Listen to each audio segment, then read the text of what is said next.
सुंधियाल और आप सभी का स्वागत है सॉलिड संचार में। यकीनन ये तस्वीर देख के आपको उत्तराखंड की याद आ गई होगी।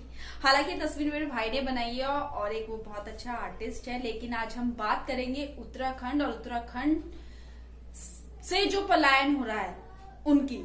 लेकिन उसके साथ हम इस पर भी बात करेंगे कि एक ऐसा भी गांव है उत्तराखंड में जहां पर पलायन की स्थिति नहीं है, और अगर वहां पर होता भी है तो बहुत कम, ना के नाम पर पलायन होता है। कौन सा वो गांव है और क्यों वहां पर पलायन नहीं होता, उसकी हम बात करेंगे। लेकिन उससे पहले आपसे अनुरोध करूंगी कि इस वीडियो को ज्यादा से ज्यादा शेयर करें और साथ ही साथ अपनी राय हमारे कमेंट बॉक्स में लिखना ना भूलिएगा। बढ़ते हैं सीधा टिहरी से 20 किलोमीटर दूर जौनपुर ब्लॉक में, जहां पर एक गांव है रौतू की बेली।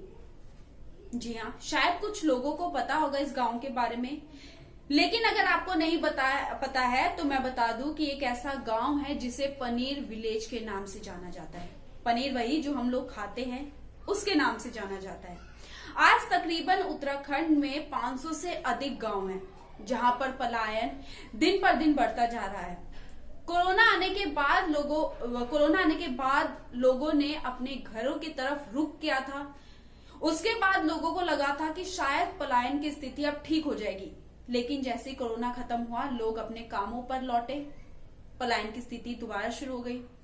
लेकिन आज हम बात करेंगे कि टिहरी से 20 किलोमीटर दूर जौनपुर ब्लॉक में जो ये गांव है रौतू की बेली, जिसे पनीर विलेज हम पनीर विलेज बोलेंगे क्योंकि ये इसी के लिए फेमस है। जी हाँ, इस गांव में पनीर का उत्पादन होता है। करीब 1500 से ज्यादा आबादी वाला ये गांव है, जहां पर 250 से ज्यादा परिवार रहते हैं और सभी 250 से ज्यादा 250 का ही परिवार है, तो वहां पर ज्यादा से ज्यादा लोग सिर्फ पनीर का उत्पादन करते हैं, यानी कि पनीर का बिजनेस करते हैं। पहली सबसे बड़ी खासियत यहाँ की कि यहाँ पर जो पनीर बनता है उसमें कोई भी मिलावट नहीं होती। दूसरी सबसे बड़ी बात कि बाजारों में जो रेट पनीर का है उससे सस्ता पनीर इस गांव में मिलता है। यानी लोग खुद घरों पर पनीर बनाते हैं और सभी जानते हैं कि उत्तराखंड का खाना कितना स्वादिष्ट भी होता है, और साथ ही साथ में शुद्धता शब्द है वो उत्तराखंड के खाने में मिलेगी आपको।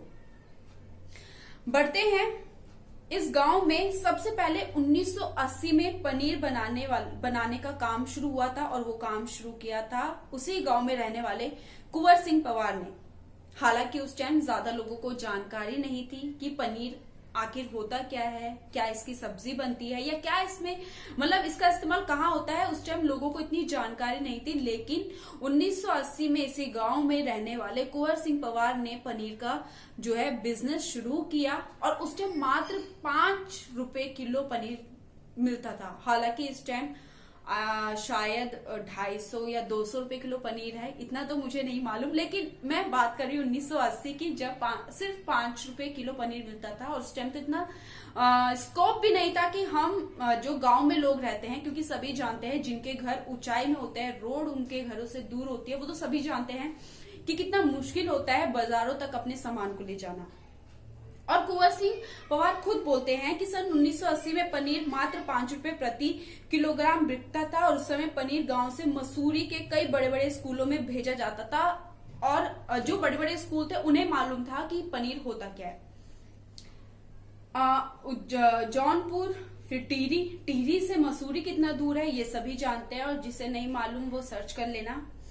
वहीं सन 1975 के आसपास इस क्षेत्र में वाहन चलना शुरू हुआ, जिसके बाद यहां से बसों और जीपों में रखकर पनीर मसूरी भेजे जाने लगा, और उसके बाद से इस गांव की पहचान बढ़ी।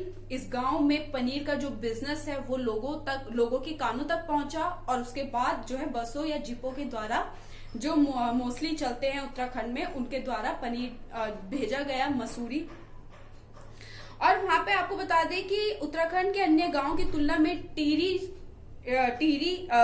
जिले का ये पहला ऐसा गांव है जहां पर पलायन नहीं होता।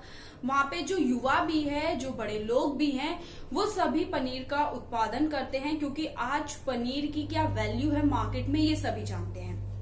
और इसके जो है पनीर बनाना, यानी पहले दूध को पकाना, फिर उसे अच्छी तरीके से पनीर को बनाना, सभी जानते हैं कि कैसे। तो उसके चलते जो घर की महिलाएं होती है, पनीर के लिए दूध गाय भैंसों से आता है, तो जो घर की महिलाएं होती है वही काम करती है, गाय भैंसों के लिए चारा और साथ ही साथ लकड़ियां, इन सभी का काम महिलाएं करती है। उसके बाद पनीर जो है घर पर बनाया जाता है। हालांकि अप्रैल के महीने में वहां पर घास का साधन नहीं होता है, क्योंकि उत्तराखंड में ऐसा होता है कि कई महीने घास नहीं होती, जिसके लिए घास को खरीदा जाता है। हालांकि आपको अजीब लगे कि घास खरीदी जाती है, लेकिन हाँ, उत्तराखंड में ऐसा होता है कि जिस महीने घास नहीं होती उस टाइम घास खरीदा जाता है, या पहले का काट कर सुखा कर, ऐसा कुछ होता है। मुझे इतना ज्यादा नहीं पता, लेकिन हाँ शायद ऐसा कुछ होता है। इसी के बाद जो है उन्हें गाय भैंसों को दिया जाता है। जब उनसे दूध लिया जाता है तो उनकी जो है देखभाल, देखभाल जो है ज्यादा करनी पड़ती है, जिसके चलते ये बिजनेस वहां पे होता है। हालांकि गांव के लोगों की ये भी समस्या है, उनकी ये भी मांग है कि अगर सरकार गाय भैंस खरीदने के लिए ऋण की सुविधा उपलब्ध करवा दे, या फिर चारा मुफ्त में या सब्सिडी के आधार पर मिलने लग जाए, तो शायद उन लोगों को थोड़ी आसानी हो जाएगी। क्योंकि सभी जानते हैं कि उत्तराखंड का मौसम ठंड है तो बेहद ठंड है। हालांकि वहां पे गर्मी ज्यादा पड़ती नहीं है, लेकिन अब गर्मी है तो बेहद गर्मी है, तो उसी के कारण उन लोगों को भी तकलीफ होती है। और पेड़ों पर चढ़ना, पहाड़ों पर जाना, ये काफी एक मुश्किल भरा काम होता है, लेकिन उसके बाद भी वहां की महिलाएं काम करती है और उनकी यही एक मांग है। और यही कहते हैं कि अगर उन्हें सब्सिडी मिल जाए या फिर ऋण मिल जाए तो कहीं ना कहीं उनके लिए भी वो आसानी हो जाएगा। वहीं लोग जो संघर्ष कर रहे हैं, क्योंकि सभी जानते हैं कि पहाड़ों पर चढ़ना और साथ ही साथ कई उत्तराखंड की गांव में सड़क नहीं है।